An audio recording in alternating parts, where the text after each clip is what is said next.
నేరునన్నవాడు నిరజాన మహిళన, నేరునన్నవాడు నిందజందు, ఊరుకున్నవాడు ఉత్తమయోగిరా విశ్వదాభిరామ వినురవేమ. మళ్ళీ ఒకసారి చూద్దాం. నేరునన్నవాడు నిరజాన మహిళన, నేరునన్నవాడు నిందజందు, ఊరుకున్నవాడు ఉత్తమయోగిరా విశ్వదాభిరామ వినురవేమ. దీని అర్థం ఏంటంటే, భావం ఏంటంటే, నేరునన్నవాడు అంటే ఇబ్బందికర సమయంలో మాట్లాడటం కన్నా మాట్లాడకపోవడమే మేలు. అలాంటి సమయం తెలుసున్నవాడు నేర్పరి. ఓకే,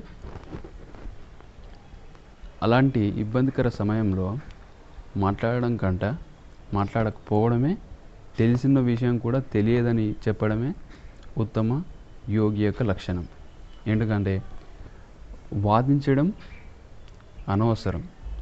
విషయాలు కొన్ని తెలిసి కొన్ని తెలియక మాట్లాడతారు కొంతమంది. సో వారితో వాదించడం అనవసరం అని దీని భావం.